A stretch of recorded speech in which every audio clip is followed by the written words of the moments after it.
There's very few ways that you can actually make yourself awesome in the future. For me, super is really important. This is terrible, but I think, how do I want to die? I don't want to be poor. I want to be like badass rich.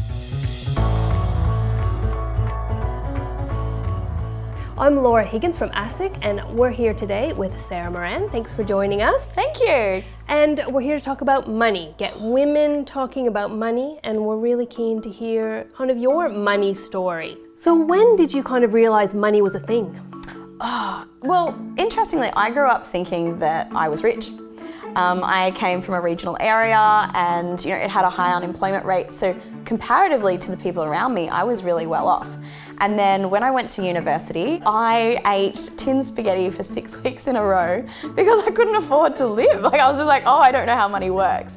And that was the first time I realized, wait a minute, I don't understand how money happens and what I need to do to be better at it. Along the way, we develop these money habits. Good ones, bad ones. What are some of your good ones? So probably my best one is working out how much I use something. And so with my wardrobe, I buy 7 dresses every year, and they're amazing dresses, right? Like they're investment pieces, and I just wear them each for the whole year, and then I park them and I buy a new 7. So I'm always, in season, but I know every dress I've loved 52 times. So a planned approach to your spending, amazing. Yeah. So tell us a bit about your best financial decision and your worst one.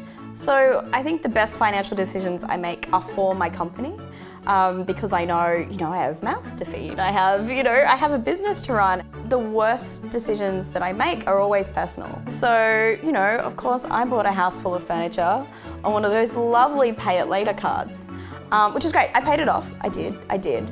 But then I thought, maybe in a case of emergency, I'll need that card instead of cutting it up.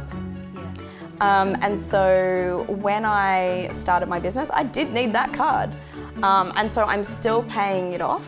And it's not an uncomfortable financial decision, but it is a stupid one.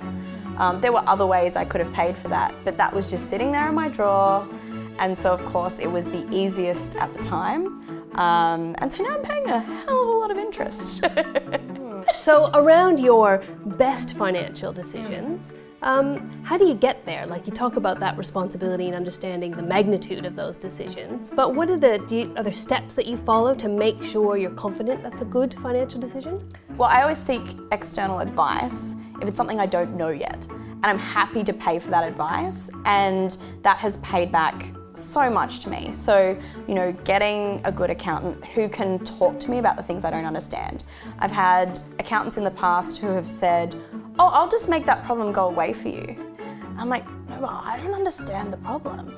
And I need to if I'm going to be making informed decisions. That is really important, that the information you get is with someone that you can trust, but someone that can communicate and bring you along, not take that power away from you. Exactly. I feel like it's a learning experience and it's a muscle, right? Like that muscle, I feel it growing and I'm more confident, and I also can predict future decisions based off the information that I've learned from past. On average, women are retiring with less than half the super of men, and they're less likely to know their super balance and just be engaged with their superannuation in general. What is your relationship with your super? There's very few ways that you can actually make yourself awesome in the future. Like any millennial, I had lots of jobs, so I used to have lots of super accounts. If we could time travel, it would be to go to the ATO website and consolidate those super funds. Knowing the power of them together is really important. Partially it's about not having your super fund being rotted away by fees, but also it's about understanding, like putting those savings aside now.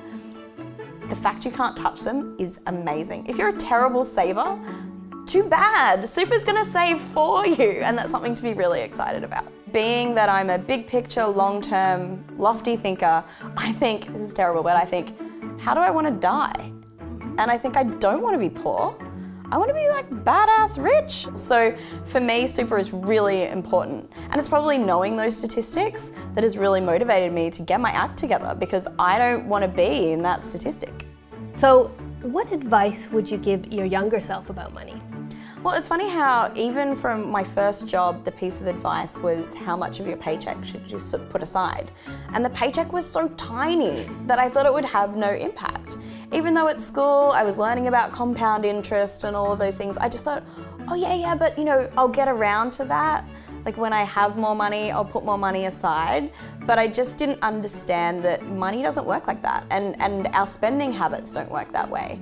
And so I wish I'd have listened to that advice, but I didn't, so all I can do is start from now.